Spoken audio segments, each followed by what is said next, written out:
एक सच्चा भक्त हर किसी में ईश्वर को देखता है। महाराष्ट्र की खूबसूरत धरती पर नामदेव नाम का एक छोटा लड़का रहता था। वह एक हंसमुख बच्चा था जो सभी को प्यार करता था, लेकिन सबसे ज्यादा वह पंढरपुर के प्रसिद्ध मंदिर में पूजे जाने वाले देवता भगवान विट्ठल का आदर करता था। नामदेव बचपन से ही भगवान विट्ठल में अपनी गहरी आस्था और मधुर आवाज के लिए जाने जाते थे, जिससे वे बेहद खूबसूरत भजन स्तुति गीत गा सकते थे। उनका हृदय प्रेम से भरा हुआ था और वे मानते थे कि ईश्वर सर्वत्र विद्यमान है। बचपन में नामदेव का भगवान विट्ठल में विशेष लगाव था। वे अक्सर मंदिर में घंटों बिताते, फूल चढ़ाते, भजन गाते और मूर्ति से ऐसे बातें करते जैसे वे उसका सबसे अच्छा दोस्त हो। एक दिन जब वे एक सुंदर अभंग गा रहे थे, तो भक्तिमय कविता का एक रूप है, तो उसने देखा कि मूर्ति आनंद से चमक रही है। नामदेव की खुशी का कोई ठिकाना नहीं रहा, क्योंकि उनका मानना था कि गीत भगवान विट्ठल के हृदय तक पहुंचते हैं। लेकिन सभी बच्चे नामदेव के इस विचार पर विश्वास नहीं करते थे।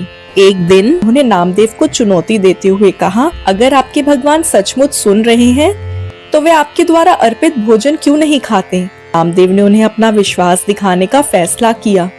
उन्होंने स्वादिष्ट भोजन की एक थाली तैयार की और विट्ठल की मूर्ति को अर्पित करते हुए कहा, तक आप भोजन नहीं कर लेते मैं भी नहीं खाऊंगा। सब लोग उस पर हंसे, लेकिन नामदेव मुस्कुराया, ये मानते हुए कि भगवान उसकी प्रार्थना सुन रहे हैं। जैसे जैसे सूर्य ढलता गया और शाम की परछाई लंबी होती गई, एक अद्भुत चमत्कार हुआ। सभी हैरान रह गए। मूर्ति जीवित हो उठी और उस मूर्ति ने हाथ बढ़ाया और चढ़ाया हुआ भोजन खाने लगी। नामदेव का हृदय आनंद और गहरी आस्था से भर गया। उसने वहां उपस्थित सभी लोगों को समझाया कि सच्ची भक्ति ईश्वर पर भरोसा रखने और चमत्कारों में विश्वास करने में निहित है। ये अद्भुत घटना दूर दूर तक फैल गई और जल्द ही विभिन्न स्थानों से लोग नामदेव के दर्शन करने आने लगे। जैसे जैसे वे बड़े हुए, उन्होंने भगवान विट्ठल के प्रिय मंदिर नगर पंढरपुर की यात्रा और प्रेम और विनम्रता का संदेश फैलाया। उनकी भक्ति इतनी गहरी थी कि उन्होंने कई भावपूर्ण अभंग गाए जो आज भी प्रासंगिक है।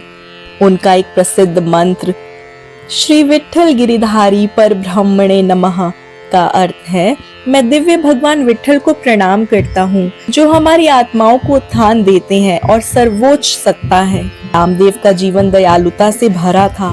वे हर व्यक्ति में भगवान को देखते थे, चाहे वह धनी हो या गरीब। तो देखिए, यहाँ सीख ये है कि भक्ति अगर हमारी गहरी है तो भगवान हमारी हर क्रिया को स्वीकार करते हैं। आप भी भगवान में विश्वास बनाए रखें और सच्चे दिल से भगवान की सेवा करें।